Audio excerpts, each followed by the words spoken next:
The evening before my nuptials, fate revealed a truth I had never asked to know. I heard my fiancé laughing with his friends, declaring that I was merely a temporary choice, waiting for someone better to come along. The following morning, as he awaited me at the altar, I entered the church, but not to marry him. I carried with me a surprise that brought him to his knees. I had never imagined becoming the bride who would bring her intended groom to his knees, not in matrimonial love, but in absolute devastation. However, life has a strange way of rewriting your story just when you least expect it.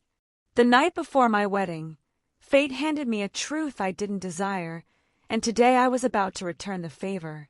Before we begin, I want to thank each of you for being part of this incredible journey. If you're enjoying these stories of empowerment, consider subscribing. It's completely free and helps us build this amazing community. Let's dive into the story. Chapter 1. The Perfect Life. Jackson Whitmore and I had been together for 3 years. He represented everything I thought I wanted: successful, charming, and from a respected family. His mother, Margaret, had become like a mother to me, filling the void left by my parents' passing. His sister Emma was the best friend I never had. Everything seemed perfect, or so I believed. The bachelor party was taking place at the Grand Hotel, just down the street from our penthouse. I hadn't planned to go there that evening, but I had forgotten to give Jackson his grandfather's cufflinks, a special request from Margaret for the ceremony. The hotel staff knew me well. Jackson and I had organized numerous charity events there. They directed me to the private lounge without question. That's when I heard it, Jackson's distinctive laughter, followed by words that would shatter my world. "Come on, man, you can't be serious about settling down with Victoria." His best friend Ryan's voice carried through the slightly open door. "Why not? She's perfect on paper," Jackson replied, his words slightly slurred. "Her trust fund will help expand Whitmore Enterprises, and her connections are invaluable. Besides, she's completely devoted to me." Laughter erupted, but it was his next words that froze my blood. "She's just temporary anyway, until someone better comes along. Someone more suitable for the long term." I stood there, clutching the velvet box containing the cufflinks, as my entire world crumbled. 3 years of memories flashed before my eyes, but now they were tainted with a new perspective.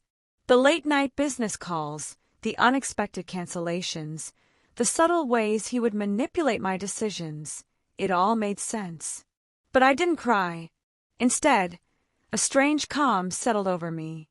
I returned home and opened my laptop. As Jackson's business partner, I had access to everything: emails, financial records, client information. Hours later, I had enough evidence to destroy not just his heart, but his entire carefully constructed world. Chapter 2. The Wedding Day. The morning of the wedding arrived with an unsettling serenity. My hands didn't shake as I applied my makeup, in stark contrast to the trembling excitement I had imagined feeling on this day. The evidence I had gathered lay hidden in a cream-colored envelope, tucked safely in my bridal suite. Margaret burst into the room, her eyes glistening with motherly pride. "Victoria, darling, the flowers just arrived and they're absolutely perfect." She held up my bouquet of white peonies and blush roses, unaware that it would soon become a weapon rather than a symbol of love. As my bridesmaids fluttered around me like elegant butterflies in their champagne-colored dresses, I caught Emma's reflection in the mirror. Jackson's sister stood behind me, adjusting my veil with such tenderness that my resolve almost wavered. "Almost. I can't believe my brother got so lucky," Emma whispered, squeezing my shoulders. "You're going to take his breath away." "If only you knew how right you are," I thought, maintaining my practiced smile.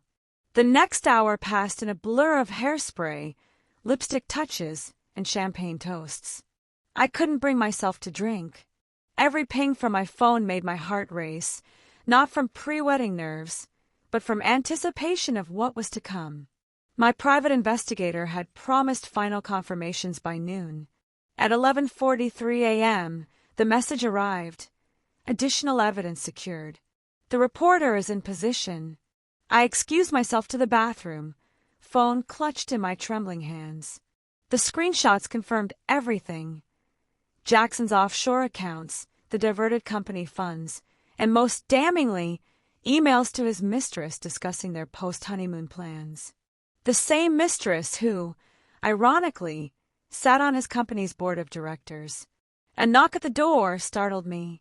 "Victoria, the coordinator says we have 30 minutes, Emma called out.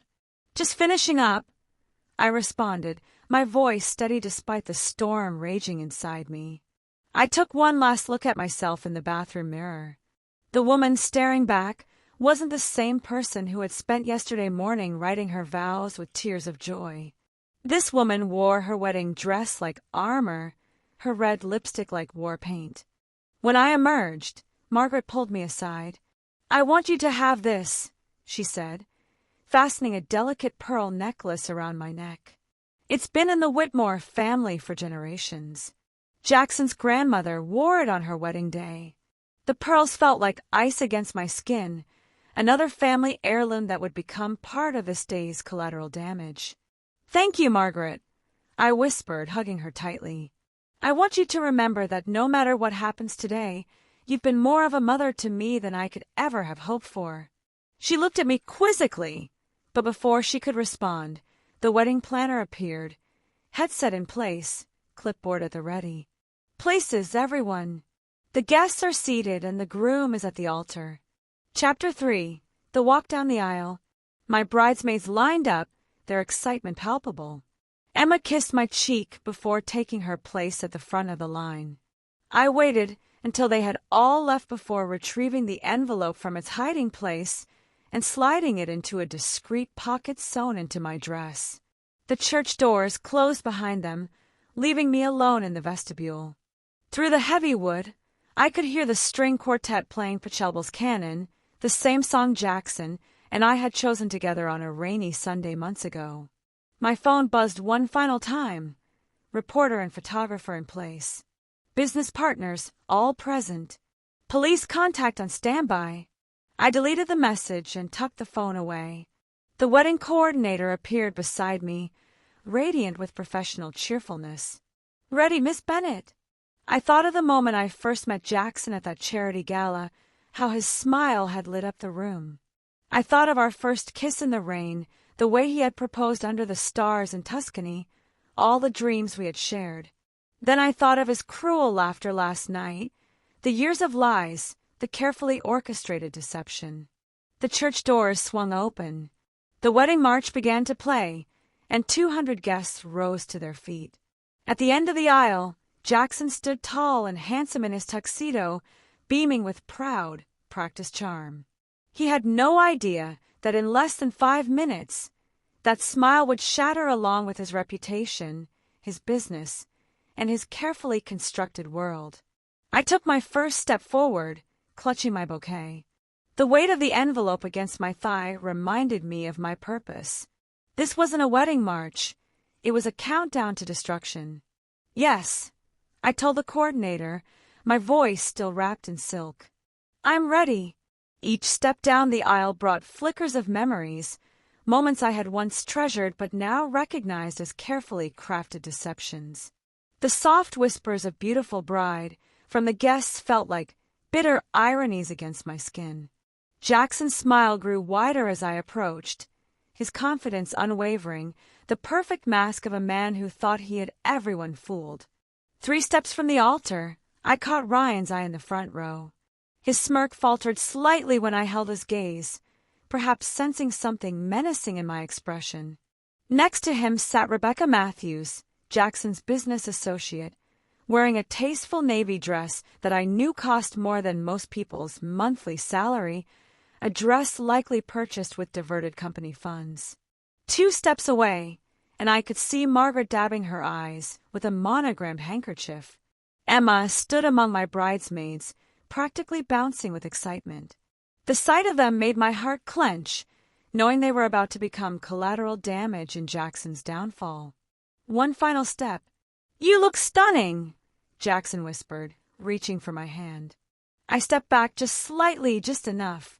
The priest opened his mouth to begin, but I turned to face our audience instead. Chapter 4. The Revelation. The envelope felt heavy against my thigh as I reached for it. The sound of the seal breaking echoed in the sudden silence. Before we begin, my voice carried clearly through the church. I'd like to share some readings.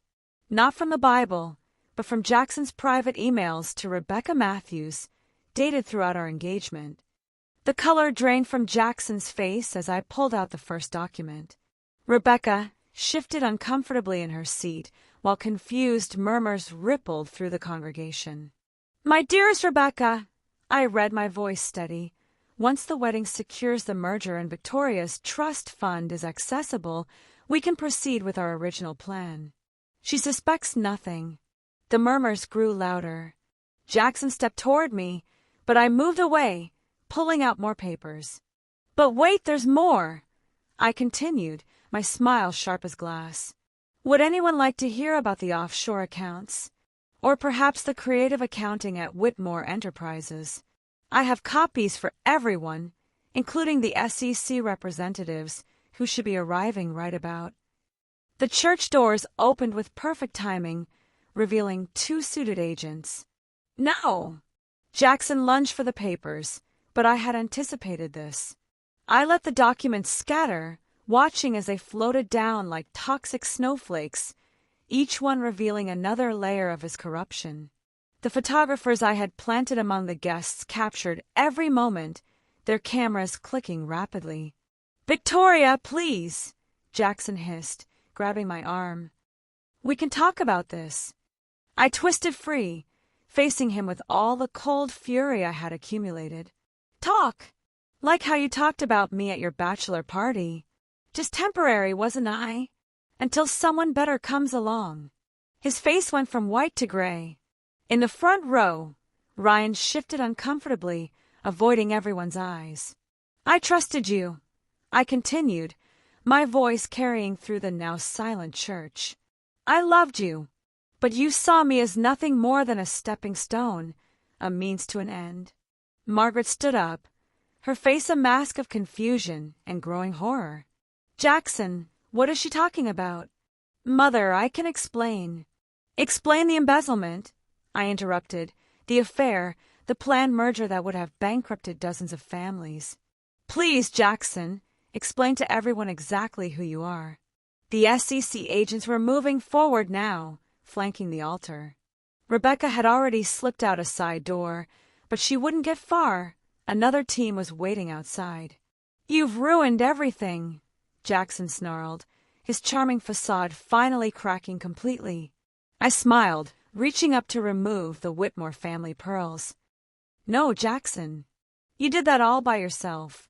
I'm just making sure everyone knows exactly who they're dealing with." Chapter 5. The Aftermath. The next few moments dissolved into chaos. The agents moved in. Emma was sobbing. Margaret stood frozen in disbelief, and guests were either fleeing or recording everything on their phones. Through it all, I maintained my composure, watching as Jackson's perfect world crumbled around him. As he was led away in handcuffs, Jackson turned back one last time. "I did love you in my way." "Your way." I stepped close, keeping my voice low. "Your way was never good enough. Consider this my wedding gift, the truth. Finally, about the man you really are." I turned away, walking back down the aisle alone, my head held high. Behind me, I could hear Margaret's muffled sobs, the continued click of cameras, and the growing buzz of shocked conversations. But ahead of me lay freedom, justice, and the satisfaction of knowing that sometimes karma needs a little help arriving on schedule. The spring sunlight hit my face as I pushed open the church doors. A crowd of reporters waited outside, my final touch to ensure Jackson's downfall would be complete and public. As their questions rained down around me, I smiled, knowing that while this wasn't the fairy tale ending I had once dreamed of, it was something better. It was justice. Chapter 6. The weeks that followed. The following weeks unfolded like scenes from a movie I never thought I'd star in. Headlines screamed, Whitmore heir's empire crumbles, and jilted bride exposes corporate corruption. My phone buzzed constantly with messages from well-wishers and journalists, all eager to hear more about the bride who brought down one of the city's most prominent families. I sat in my new apartment overlooking Central Park, a place I had chosen specifically because Jackson had always dismissed it as new money territory. The irony wasn't lost on me. My laptop displayed the latest news. Jackson and Rebecca had been indicted on multiple charges of fraud and embezzlement. The evidence I had gathered had opened a Pandora's box of corporate misconduct. Emma called daily, her voice always wavering between anger and desperation. "Why didn't you tell me?" she would ask. I could have helped, but we both knew she couldn't have. Her blind spot for her brother had always been her greatest weakness. Margaret's reaction surprised me most. 3 days after the wedding that wasn't, she appeared at my door carrying a familiar velvet box. "The pearls," she said, holding them out. "They belong to you now." "Margaret, I couldn't." "You exposed the truth," she interrupted, her voice firm despite her red-rimmed eyes. "That makes you more worthy of these than anyone who's worn them before." We sat on my new sofa, drinking tea from cups I had bought just that morning. The silence between us was heavy with unspoken words. "I failed him," she finally whispered. "Somewhere along the way, I must have—" "No," I took her hand. "Jackson made his own choices. You gave him everything he needed to be a good man. He chose differently." The Whitmore Enterprises investigation revealed deeper corruption than anyone had imagined. Jackson's father had laid the groundwork years ago, and Jackson had merely perfected the art of deception. The company's collapse affected hundreds of employees, but I had prepared for that too. Anonymous tips had helped many transfer their investments weeks before the scandal broke. Ryan tried to contact me once, probably hoping to save his own skin. His message sat unread in my inbox alongside Jackson's desperate attempts at explanation. Some bridges aren't worth rebuilding. Rebecca turned state's evidence, of course. She had always been practical that way. Her testimony would ensure Jackson spent a significant portion of his prime years in a federal institution, trading his bespoke suits for prison garb. "The media painted me as a hero," the whistleblower bride, who chose justice over love. They didn't understand that it was never a choice. The moment I heard Jackson's true feelings, the path forward became crystal clear. Love without respect is like a house built on sand. It's bound to collapse. My own company flourished in the aftermath. Clients appreciated working with someone who demonstrated such unwavering ethical standards. The irony wasn't lost on me. Jackson's attempt to use me had backfired spectacularly, launching me into greater success than he had ever imagined. Chapter 7. 1 month later. 1 month after the wedding, I received a letter from Jackson's grandmother. Her shaky handwriting filled 3 pages with memories of her own marriage, of watching Jackson grow up, and finally, her gratitude for preventing the family name from becoming synonymous with unchecked corruption. "You did what none of us had the courage to do," she wrote. "You saw the truth and refused to look away." The letter ended with a photograph. Jackson's grandfather on his own wedding day, young and hopeful. The same hope I had once seen in Jackson's eyes, the same hope that had twisted into something darker when nobody was watching. I kept the photo, not out of sentimentality, but as a reminder that appearances can be deceiving. The charming smile that had once won my heart had hidden a calculating mind plotting my destruction. Never again would I let someone else's mask become my reality. As summer faded into autumn, I found myself walking through Central Park more often. The changing leaves reminded me that transformation, while painful, was necessary for growth. Each step forward took me further from the woman who had nearly married a lie and closer to someone stronger, wiser, and unafraid of standing alone. Margaret joined me for these walks sometimes. We never spoke of Jackson directly, but his absence hung between us like an invisible thread connecting 2 women who had loved and lost the same person in different ways. "You know," she said during one of our walks, "I always wanted a daughter who would carry on the Whitmore legacy of strength and integrity. Turns out I got one, just not in the way I expected." I squeezed her hand, understanding the weight of her words. In trying to destroy me, Jackson had inadvertently given me something precious, a family bound not by blood or false promises, but by truth and resilience. The media eventually moved on to newer scandals, but the lessons remained. Sometimes the greatest act of love isn't saying I do. It's having the courage to say I won't. Chapter 8. 6 months after. 6 months after the wedding that wasn't, I found myself standing in front of Whitmore Enterprises' former headquarters. The building's gleaming facade remained unchanged, but the company's name had been replaced by that of its new owners.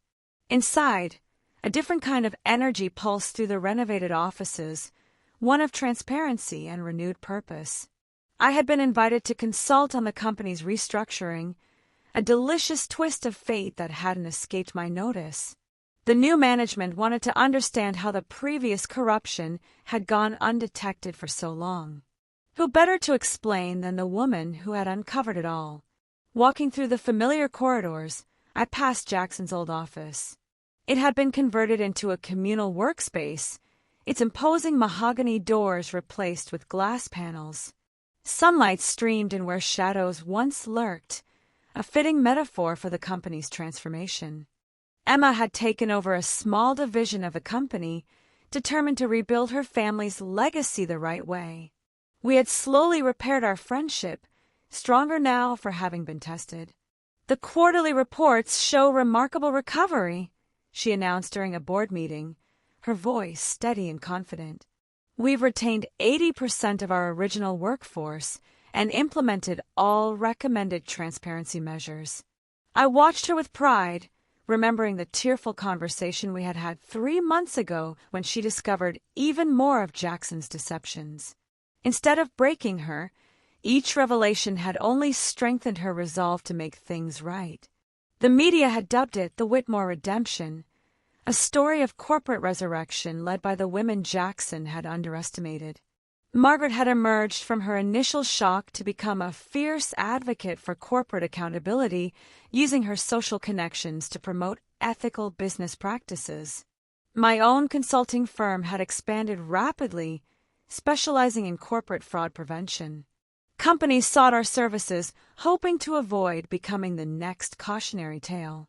Each client brought new challenges, but none quite matched the satisfaction of dismantling Jackson's carefully constructed house of cards. Chapter 9. The Trial.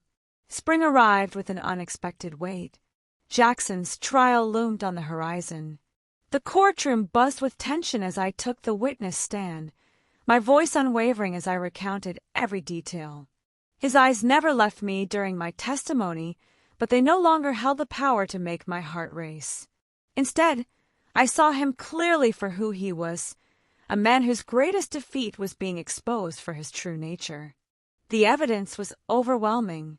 Each document I had gathered that fateful night before the wedding became another nail in the coffin of his defense. His lawyers attempted to paint me as a vengeful woman scorned, but the paper trail told a different story, one of calculated fraud spanning years. The most poignant moment came when Margaret testified. She sat straight-backed in the witness chair, her elegant composure intact, as she detailed how her own son had manipulated family funds and betrayed generations of trust. "The truth," she stated clearly, her voice carrying through the hushed courtroom, "must stand above blood." Jackson's face crumpled at her words. For the first time, I saw genuine emotion break through his practiced mask, the realization that he had lost not just his freedom, but his mother's unwavering support. The trial lasted 3 weeks. Each day brought new revelations, more evidence of how deep the corruption had run. Former employees testified about threats and coercion. Business partners revealed how they had been drawn into Jackson's web of deceit. Through it all, I sat in the gallery beside Emma, watching the man we had both loved reveal his darkest colors to the world. The verdict came on a rainy Thursday afternoon, guilty on all counts. The sentence: 15 years, no possibility of early parole. As the judge read out the terms, I studied Jackson's profile, still handsome but somehow diminished. The charming smile that had once won over boardrooms, and my heart was nowhere to be seen. Rebecca, having pleaded to lesser charges in exchange for her testimony, received 5 years. She avoided my gaze as she was led away, her designer outfit replaced by prison orange. Ryan, charged as an accessory, accepted a plea deal that included community service and hefty fines. Outside the courthouse, reporters clamored for statements. Margaret stepped forward, Emma and I flanking her sides. "The Whitmore family," she announced, her voice steady, "has always valued integrity above all else. Today's verdict, while painful, upholds that tradition. We thank the jury for their service and justice for prevailing." Chapter 10. 1 year later, the conference. 1 year after Jackson's sentencing, I found myself back at the Grand Hotel, not as a bride-to-be, but as the keynote speaker for a corporate ethics conference. The irony of speaking in the same building where I had overheard Jackson's true nature wasn't lost on me. The ballroom was packed with executives, all eager to hear from the woman who had exposed one of the biggest corporate scandals of the decade. As I stepped onto the stage, my heels clicking against the polished wood, I caught my reflection in the glass panels, confident, poised, and completely transformed from the woman I had been a year ago. "Good morning," I began, surveying the crowd. "You're here today because you want to learn how to prevent fraud and corruption in your organizations. But what you really need to learn is how to see the truth hiding behind perfect smiles and designer suits." In the front row, Margaret and Emma sat proudly. Emma had successfully rebranded the remaining Whitmore assets into a new company focused on sustainable investments. Margaret's foundation had already sponsored ethics programs at 3 major universities. "The greatest threat to corporate integrity," I continued, "isn't always external. Sometimes it's the charming colleague with a Harvard degree. Sometimes it's the trusted partner with a flawless track record. And sometimes it's the person you plan to spend your life with." My consulting firm had grown exponentially, with offices now in New York, London, and Singapore. Companies worldwide sought our expertise in fraud prevention and corporate transparency. Each new client brought with them stories of near misses and close calls, potential Jackson Whitmores caught before they could cause irreparable damage. After my speech, during the networking reception, a young woman approached me. Her hands trembled slightly as she introduced herself. "I'm engaged to my company's CFO," she confided, her voice barely above a whisper. "Last week I found some discrepancies in our books. After hearing your story, I don't know what to do." I looked at her, seeing my former self reflected in her uncertain eyes. "The truth doesn't get easier to tell," I said gently, "but living with lies becomes impossible once you see them." By the end of the day, another corporate fraud had been prevented, another scandal averted. The young woman sent me a thank you note a month later, signed with her maiden name, and a promise to never settle for less than complete honesty. Chapter 11. 18 months later, the final meeting. 18 months after exposing the truth, I received an unexpected phone call. Jackson wanted to see me. His request came through his prison counselor, a meeting for closure, he claimed. Margaret and Emma advised against it, their protectiveness showing in their concerned expressions. But something in me needed this final conversation, this last piece of the puzzle to complete my healing. The prison visiting room was stark and cold, nothing like the luxurious spaces where we had once shared our dreams. Jackson sat at the metal table, the orange jumpsuit a jarring contrast to the tailored suits he once wore. His features had hardened, the polished charm replaced by a weathered authenticity I had never seen before. "Victoria," he said, his voice rougher than I remembered. "Thank you for coming." I sat across from him, maintaining a composed exterior while my heart raced with memories. "Why did you want to see me, Jackson?" He looked down at his hands, the ones that had once slipped an engagement ring onto my finger. I've had a lot of time to think about what I did, who I was, who I am. 18 months of reflection, I noted. That's quite a change from the man who thought he could charm his way through life. I deserved everything that happened, he admitted, surprising me with his directness. The truth is, I never deserved you. Not because you weren't enough, but because I wasn't. The words hung between us, heavy with the weight of lost possibilities. Through the visiting room window, I could see clouds gathering, mirroring the storm of emotions in my chest. You know what the worst part is, he continued, looking up to meet my eyes. I did love you in my twisted, selfish way. I loved you, but I loved power more. I loved the game more. Love shouldn't be a game, Jackson. No, he agreed quietly. It shouldn't. We sat in silence for a moment, the distant sounds of the prison creating a somber backdrop to our final conversation. Rebecca's been writing to me, he said suddenly, asking for forgiveness, as if forgiveness could undo what we did. I studied his face, seeing for the first time the toll of consequences on a man who had never believed they applied to him. Are you asking for my forgiveness too? No, he shook his head. I'm asking for you to know that you were right about everything.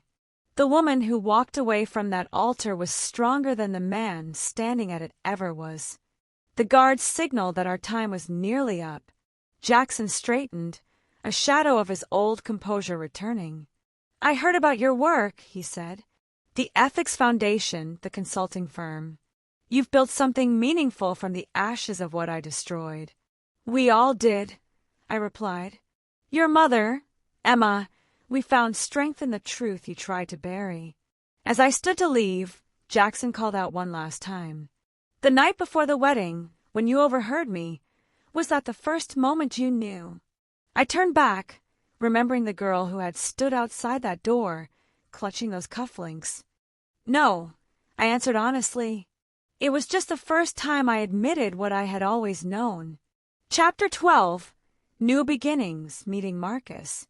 1 year after my meeting with Jackson, my life had blossomed in ways I never imagined possible.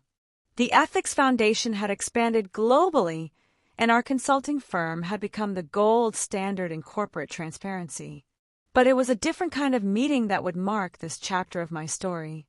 I was giving a lecture at Columbia Business School when I noticed him in the audience, dark eyes fixed intently on my presentation, asking thoughtful questions about preventive measures against corporate fraud. Professor Marcus Chen, visiting faculty from Stanford, specialized in business ethics and corporate responsibility. After the lecture, he approached me with an interesting proposition. Miss Bennett, your experience could revolutionize how we teach ethics in business schools. Would you consider collaborating on a comprehensive curriculum? There was something refreshingly genuine about him. No hidden agendas, no carefully crafted persona, just authentic passion for creating positive change. Margaret noticed it first, during a foundation board meeting where Marcus presented his ideas. He looks at you the way one should look at someone they admire, she remarked afterward. Not as a prize to be won, but as an equal to be respected. Our professional collaborations slowly evolved into coffee discussions that stretched into dinner conversations. Marcus never pushed, never rushed. He understood the weight of my past and respected the strength it had given me. Emma teased me mercilessly about the way my eyes lit up when discussing our curriculum project.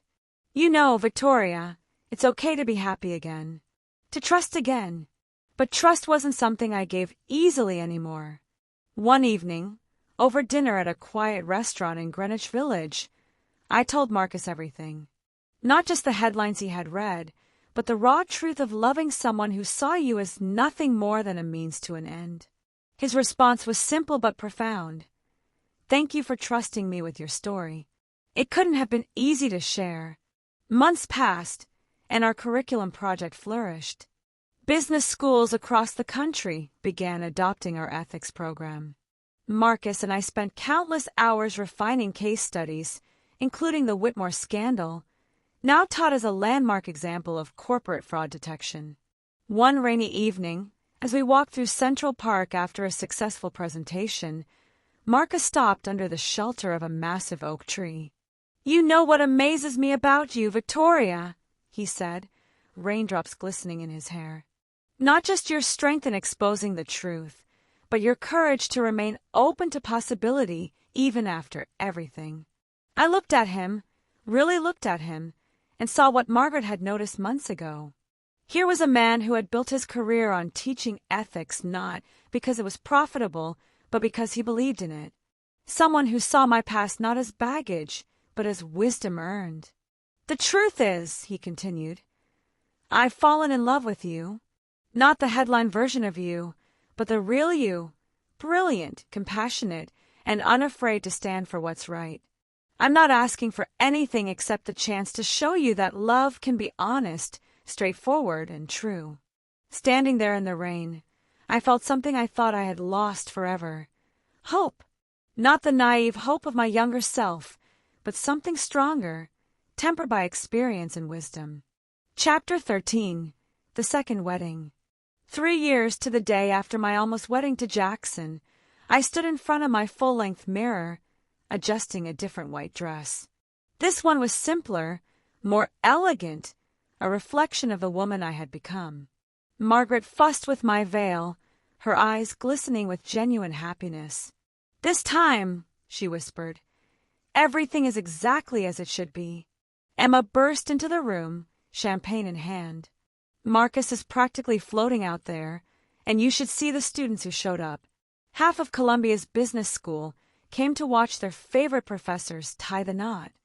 The venue wasn't a grand cathedral like my first planned wedding. Instead, we chose the botanical gardens, where Marcus and I had spent countless hours discussing our curriculum between stolen kisses and shared dreams. The guest list was smaller, but every person present represented a genuine connection, a true relationship built on mutual respect and understanding. "Ready?" Margaret asked, holding out a familiar velvet box. The Whitmore pearls gleamed in the morning light. Once a symbol of a dynasty built on deception, they now represented something different, the power of transformation, of turning pain into purpose. "Actually," I smiled, closing the box gently, "I think these belong to the foundation now. A reminder of where we've been and how far we've come." Margaret's eyes welled with tears as she hugged me. "You truly are the daughter I was meant to have." The ceremony was everything my first one wasn't. Authentic, intimate, and filled with genuine joy. Marcus's vows spoke not of ownership or obligation, but of partnership and shared purpose. When he mentioned how my story had inspired him long before we met, how my courage had made him a better educator in person, I saw the same conviction in his eyes that I had seen during our first meeting. My own vows acknowledged the journey that had led me here. "Love isn't about perfect moments or grand gestures," I said, looking into his steady gaze. "It's about choosing truth over comfort, growth over complacency, and finding someone who makes those choices with you every day." The reception buzzed with energy as students mingled with business leaders, all united by our shared commitment to ethical leadership. The Foundation's newest initiative, a scholarship program for whistleblowers seeking to rebuild their careers, had just launched, turning another page in our story of transformation. Emma clinked her glass for the toast, her smile radiant. "To my sister, not by blood but by choice, who taught us all that the greatest love story isn't about finding the right person, but about becoming the right person. And to Marcus, who proved that true love doesn't ask you to compromise your values, it elevates them." Later, as Marcus and I swayed to our first dance, he whispered, "Do you ever think about how different life would have been if you hadn't overheard Jackson that night?" I looked around the room at the family I had found, the purpose I had discovered, and the men who loved me not despite my past, but because of how it had shaped me. "That night didn't change my destiny," I replied. "It revealed it." Chapter 14. 5 years later, the final lecture. 5 years after the fateful night that changed everything, I stood at a podium in front of a packed auditorium at Stanford Business School. The faces before me represented the next generation of business leaders, eager to learn from what had become known as the Whitmore case study. Marcus sat in the front row, now the department head of business ethics, beaming with the same pride he had shown on our wedding day. 2 rows behind him sat Margaret and Emma, who never missed these annual lectures. But this year was different. This would be the last time I told the story. Many of you know the headlines. I began, my voice carrying through the hushed space. The jilted bride who exposed a corporate scandal, the woman who walked away from a Whitmore. But today I want to tell you about something more important than revenge or justice. I want to tell you about transformation. A student raised her hand. Professor Chen, what made you finally decide to stop giving these lectures? I smiled, resting my hand instinctively on my slightly rounded belly. Our first child, still our secret. Because some stories need to end so new ones can begin. After the lecture, Emma joined me in my office, perching on the edge of my desk like she used to do in our consulting days. Jackson's up for parole next month, she said quietly. He's asked if we would speak on his behalf. The news didn't shock me like it might have once.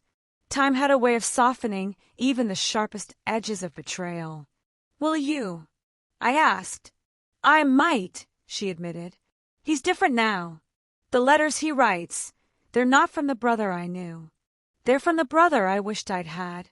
Margaret had visited Jackson regularly over the years, watching her son slowly shed the layers of deception that had defined him.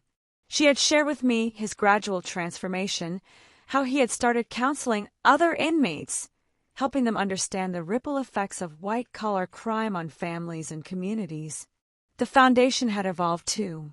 What started as a response to corporate fraud had grown into a global movement for business ethics. The Whitmore pearls, now displayed in our headquarters lobby, had become a symbol of transformation, a reminder that even the darkest truths could lead to light. The next morning, I made a decision. I wrote a letter to the parole board, not to condemn or support, but to acknowledge change. The man I was going to marry chose deception over truth, I wrote. The man you're considering for parole has chosen to face that truth. In the end, that's all any of us can do. Choose truth again and again, no matter the cost. The Foundation's annual gala fell on the eve of Jackson's parole hearing. As I stood addressing the crowd, I saw faces that told the story of the past 5 years.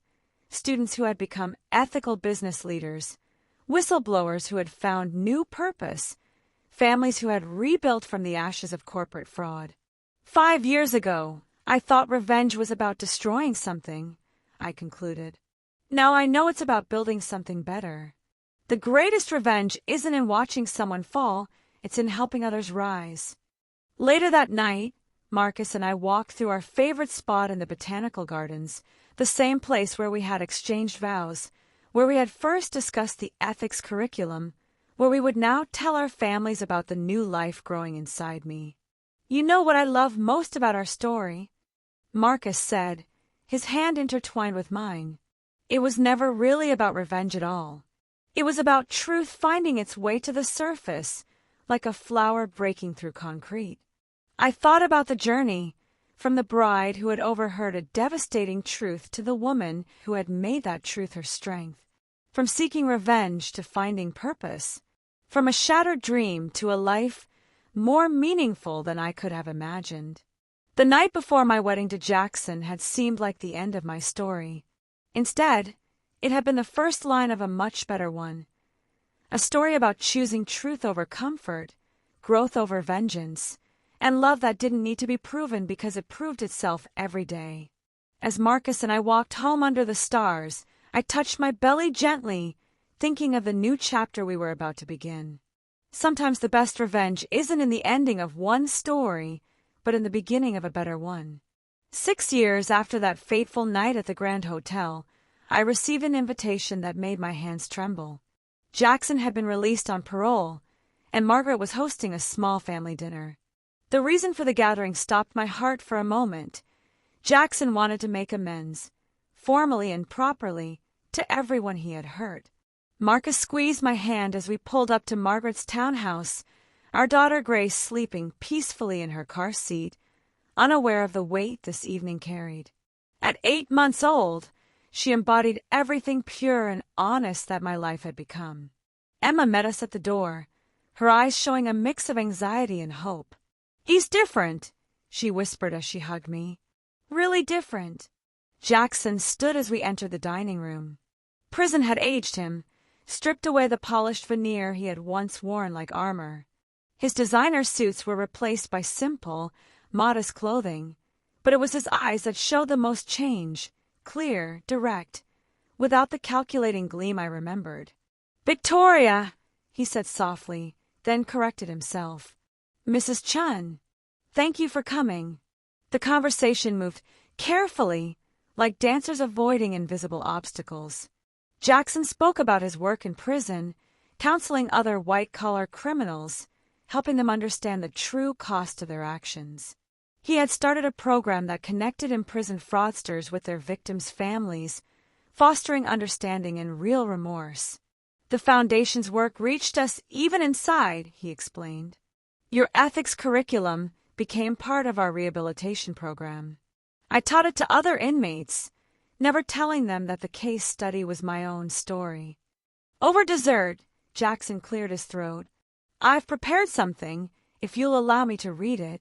From his pocket, he withdrew a worn piece of paper. "Dear Victoria," he began, his voice steady but humble.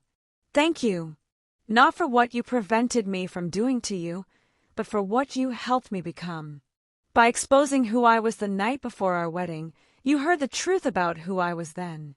Tonight, I want you to hear the truth about who I am now." Grace chose that moment to wake, her small cry cutting through the emotional tension. Without thinking, I lifted her, and she settled against my shoulder, watching the gathering with curious eyes. "The Whitmore name once stood for power at any price," Jackson continued, looking at my daughter.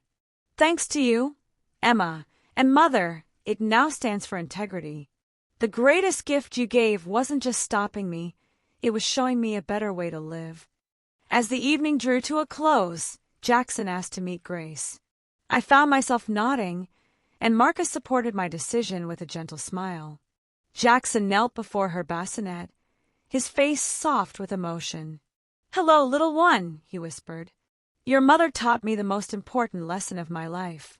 I hope you grow up to be as brave and true as she is." Walking out into the cool evening air afterward, I felt lighter somehow. Marcus carried our sleeping daughter to the car as I lingered on Margaret's steps, looking up at the stars.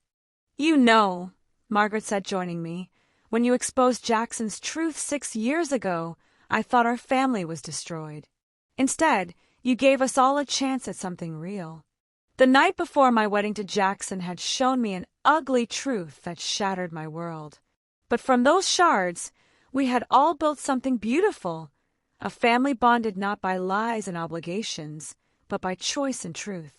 As Marcus, Grace, and I drove home, I thought about the power of real redemption, not just saying sorry, but living differently. Jackson's transformation wasn't just an ending to our story. It was proof that sometimes the greatest revenge isn't in destroying someone's world, but in helping them build a better one. The truth that had once broken my heart had healed us all in ways none of us could have imagined on that night 6 years ago.